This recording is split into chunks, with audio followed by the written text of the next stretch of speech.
चलो। Hello everyone, स्वागत है आप सभी का banking class 11 chapter 3 employment of banking funds के पार्ट नंबर 8 में। आज हम जो पढ़ेंगे वो टॉपिक है modes of creating charge on security. Modes of creating charge. देखो, जब बैंक किसी को पैसा देती है तो पहला अपना पैसा जो है सिक्योर करती है, उसमें कुछ ऐसी कंडीशंस लगा देती है, कोलेटरल वगैरह मांग लेती है कि जो बोरोवर है वो अपने पैसे को रीपे करने से भागता नहीं है। तो ऐसी कौन कौन सी चार्ज है जो कि बैंक लगाती है? तो उसमें जो हमारा पहला चार्ज है वो है लाइन, LIN। ये लाइन वो वाली लाइन नहीं जो डिमोनेटाइजेशन में लगी थी, आपने बैंक के बाहर लगाई थी। ये लाइन है type of charge on securities. देखिए, लाइन का मतलब क्या होता है? लाइन का मतलब होता है पोजेशन, ओनरशिप। किस चीज की? आपने बोरोवर को लोन दिया। किसको लोन दिया? बोरोवर ने। किसने दिया? बैंक ने। बैंक ने बोरोवर को लोन दिया, उसके अगेंस्ट में उसने क्या मांगा? कोलेटरल मांगा। तो उस कोलेटरल का जो पोजेशन है वो किसके पास आ गया? बैंक के पास आ गया। क्या आ गया बैंक के पास? पोजेशन। तो इसी पोजेशन को लाइन कहते हैं। लाइन का मतलब हो गया right of the person, means right of the bank to have the possession of the collateral given as security by the borrower. तो ये आपका क्या हो गया? लाइन। अब देखिए, लाइन जो है मेनली टू टाइप्स की हो सकती है। कैसी हो सकती है? टू टाइप्स की। एक होती है आपकी जनरल लाइन,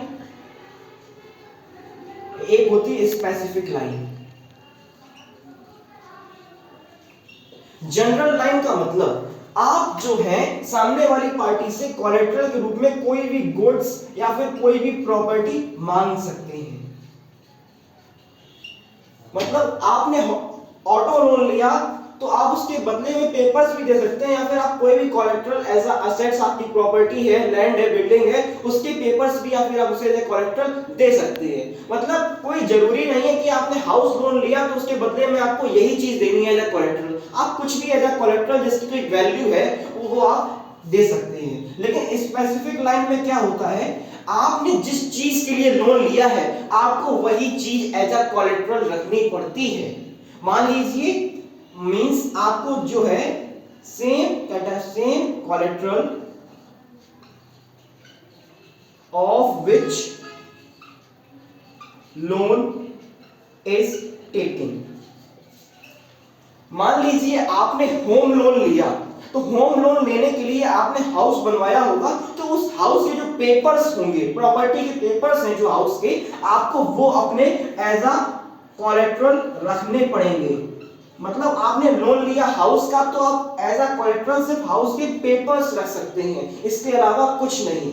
मतलब जिस चीज से रिलेटेड है आपका लोन, आप वही चीज जो है अपना एज अ कोलेटरल रख सकते हैं। तो ये होता है आपका स्पेसिफिक लाइन। इसका एग्जांपल एक और हो सकता है, बेसिक रिलेटेड तो नहीं है लेकिन इससे, लेकिन जनरल लाइन में आप देखते हैं, अगर आप अपनी साइकिल सही कराने जाते हैं, रिपेयरिंग कराने जाते हैं, और आप उसे पैसे देना मना करते हैं कि मैं आपको कल दे जाऊंगा या परसों दे जाऊंगा, तो अगर आपका वो जानकार नहीं है तो क्या कहता है आपसे? सर आप अपनी साइकिल यहाँ छोड़ जाइए, जब आप पैसे लाएंगे तो साइकिल अपनी ले जाना। तो उसने साइकिल को क्या रख लिया? एज अ कोलेटरल रख लिया, क्योंकि आपने पेमेंट नहीं किया है। तो ये हो जाता है आपका स्पेसिफिक लाइन।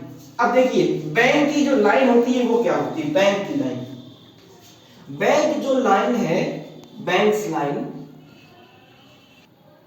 तो बैंकर्स लाइन जो है वो आपकी कैसी लाइन है? जनरल लाइन है। कैसी लाइन है? General line. इसमें बैंक जो है एज अ कोलेटरल कोई भी गुड्स आपसे ले सकती है, या फिर आपसे जो आपने बिल या डॉक्यूमेंट आपका बैंक के पास है डिस्काउंटिंग के लिए या परचेज के लिए, तो उस डॉक्यूमेंट को भी वो एज अ कोलेटरल रख सकती है।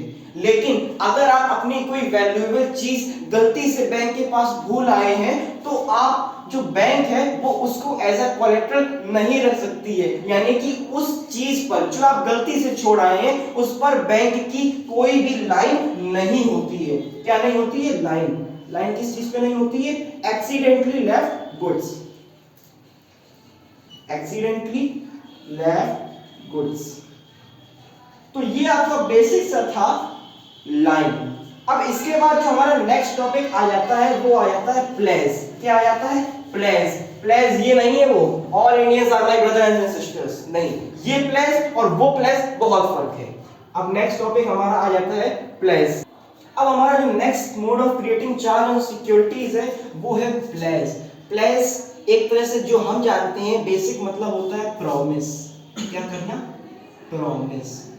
तो देखिए, जब आप बैंक से लोन लेते हैं तो बैंक को आप कोई चीज प्रॉमिस कर देते हैं कि अगर मैं पेमेंट करने में ये चीज का पेमेंट जो अमाउंट है उसका अगर मैं पेमेंट नहीं कर पाया तो मैं आपको ये चीज क्या दे दूंगा?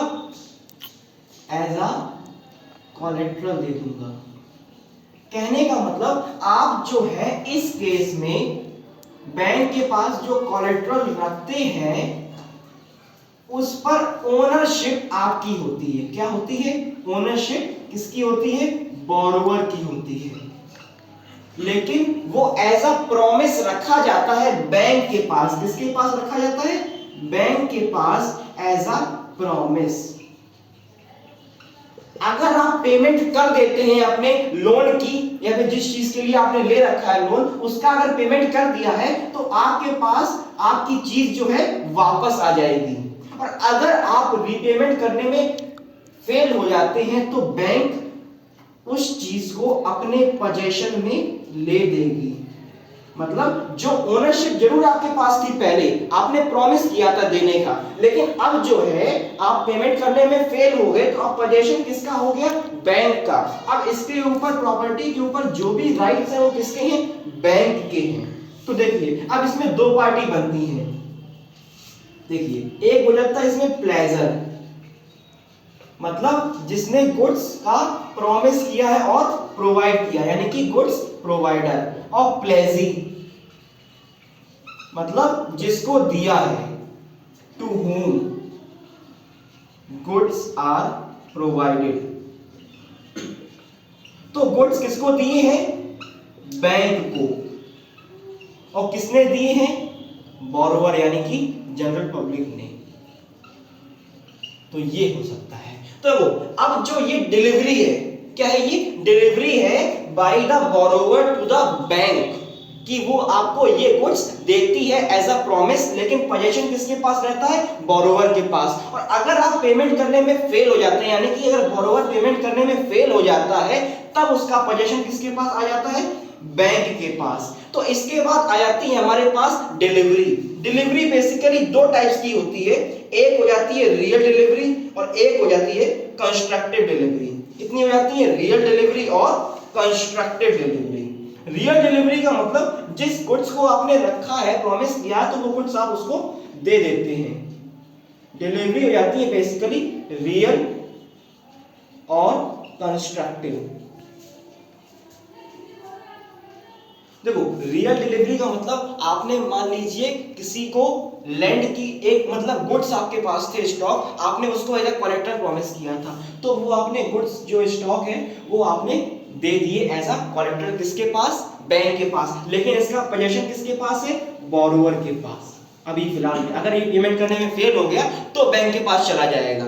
ठीक है। और इस केस में क्या होता है? कंस्ट्रक्टिव डिलीवरी में इसमें क्या होता है? आप जो है उसको गुड्स नहीं देते हैं, आप उसको उसका सिंबल दे देते हैं। मान लो ये गुड्स कहां पे होंगे? एक किसी न किसी गोडाउन में होंगे, वेयर हाउस में होंगे, तो आपने मान लो उसकी की ऑफ गोडाउन और वेयर हाउस दे दी।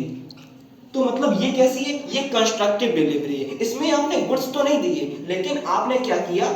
इसमें आपने उसको सिर्फ और सिर्फ उस चीज की दे दी। क्या दे दी? की दे दी। तो ये आपकी जो है बेसिकली कंस्ट्रक्टिव डिलीवरी होती है। इसमें कभी कभार जो आपका प्लेजी होता है, मतलब जिसको आपने प्रॉमिस किया था मतलब गुड्स का, उसको आपने चाबी दे रखी है, वो कभी कभार गुड्स को देखने भी आता है, सडन इस पे चेक करने भी आता है कि क्या आपने सही में उन जो बताया था आपने गुड्स की, इतने गुड्स मैंने जो है आपके नाम पर प्रॉमिस किए हैं आपको देने के, उतने गुड्स वहां पर हैं या फिर नहीं है। तो अब यहां पर जो ये गुड्स हैं किसके पास? देखो, ये गुड्स कंस्ट्रक्टिव डिलीवरी में है तो बोरोवर के पास, लेकिन इसका जो वो की है, सिंबल है गुड्स का, वो किसके पास है? बैंक के पास। तो एक तरह के देखा जाए तो गुड्स किसके पास है? बोरोवर के पास। तो इस केस में हमारा जो है ओरिजिनल बोरोवर क्या होता है? प्लेजर होता है, मतलब गुड्स प्रोवाइडर। लेकिन इस केस में हम इसको प्लेजी भी कहते हैं। क्या कहते हैं? प्लेजी भी। प्लेजी कौन होता है? जिसके पास गुड्स हैं। और प्लेजर कौन होता है? Goods provider. इस केस में बोरोवर के पास गुड्स है तो, लेकिन किस फॉर्म में है? प्लेजी के फॉर्म में है। एक्चुअल में वो है तो प्लेजर, गुड्स प्रोवाइडर, लेकिन उसने उसको रख रखा है कैसे? प्लेजी के फॉर्म में। जो बैंक के पास होने चाहिए थे वो किसके पास रखे हैं? बोरोवर के पास। लेकिन उसकी जो की है, जो उसे लॉक अनलॉक करने का है, उस पर जो कंट्रोल है वो किसके पास है? बैंक के ही पास है। तो ये आपकी रहती है कंस्ट्रक्टिव डिलीवरी। अब इसके बाद आते हैं एडवांटेजेस क्या होते हैं प्लेज के। एडवांटेजेस देखते हैं।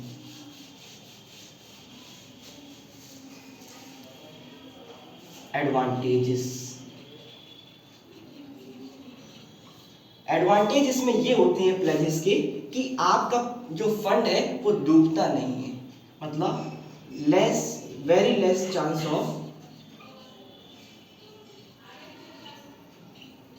ऑफ बैड डेब्ट्स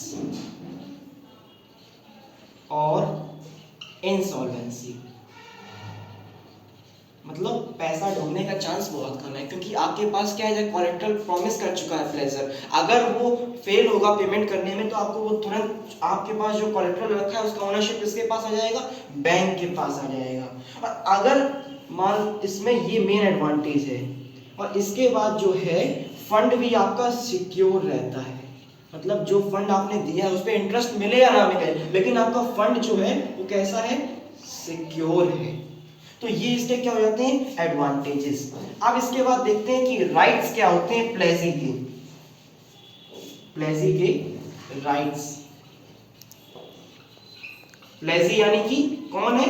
जिसके पास गुड्स है, यानी कि बैंक। देखो इसमें राइट्स क्या होते हैं प्लेजी के। बेसिकली जो राइट्स होते हैं वो तब एप्लीकेबल होते हैं जब आप, यानी कि प्लेजर अपना प्रॉमिस कंप्लीट करने में फेल हो जाता है। तो इस केस में जो है, जो गुड्स आपके पास रखे हुए हैं उसको वो अपने पोजीशन में ले सकता है। Bring against his position. मतलब अब आप फेल हो गए पेमेंट करने में तो उसका पोजीशन किसके पास आ गया? प्लेजी के पास आ गया, यानी कि बैंक के पास आ गया। दूसरा, वो उनको सेल कर सकता है। क्या कर सकता है? Sell those goods. तीसरा, अगर देखिए आपको जो लोन लिया था बोरोवर ने वो था 5 लाख का। कितने का लिया था? 5 लाख का। और जो उसने एज अ कोलेटरल रखे थे उसको बेचने के बाद जो अमाउंट आया वो आया 7 लाख। तो जो इसमें डिफरेंस अमाउंट है 2 लाख, यानी कि सरप्लस जो है वो आप वापस करेंगे किसको? प्लेजर को। अगर मान लो आपका लोन था 7 लाख का और जो गुड्स एज अ कोलेटरल रखे हैं उसकी अमाउंट सोल्ड करने पे आई, सेल करने पे कितनी आई? 5 लाख। तो जो 2 लाख आपको और जरूरत है वो शॉर्टेज के केस में आपको प्लेजर देगा। और तो ये थे बेसिकली राइट्स ऑफ प्लेजी। तो आई होप आपको समझ में आया होगा। इसके आगे आपको कुछ टॉपिक और रह गए हैं जैसे कि मोर्टेज, hypothecation. I hope in 2 days we will be able to complete this chapter. Thank you for watching. Please comment down if you have any doubts.